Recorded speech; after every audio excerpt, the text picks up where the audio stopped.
The ZuGo Rhino features a Bafang motor, which might be a G060 or a G062 motor. The G060 motor has a pigtail, which is a motor cable that comes out on the drive side, which is the side with all the gears on it. The G062 motor, the cable does not come out on the drive side, but instead comes out on the other side of the bike. In this video, we want to talk about how to reattach the motor cable to your G062 frame.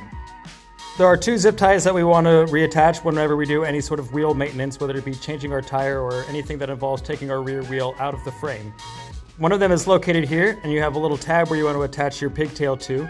The other one is located on the inside of the frame closest to your brake. Here's the other one on the inside of your frame, and here's your brake rotor. You can see how important it is to make sure that you zip tie it down to make sure that your pigtail does not actually end up inside of your rotor. If your rotor rubs against this cable, it can damage it and cause a motor failure, which can be expensive. We don't want to see that happen. So if we're doing anything, we want to make sure that we have this zip tie always put back on here, putting our pigtail securely to our frame, and the other one on the other side over here.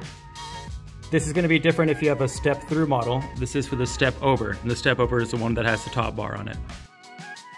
So this is a video on the G062 motor with the pigtail that comes out on the non-drive side, how you want to attach that cable.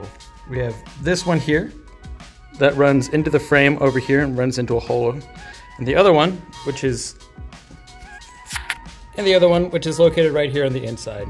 Very important to put back on. You have to cut these in order to remove your wheel, and when you put them back on, you want to make sure you put them back on where you cut them off. So again, when you're putting your rear wheel in, you're going to make sure your torque washers are always lined up and going into your dropouts this way. And you have this zip tie on the G062. It's going to keep your pigtail out of your rotor. Super easy.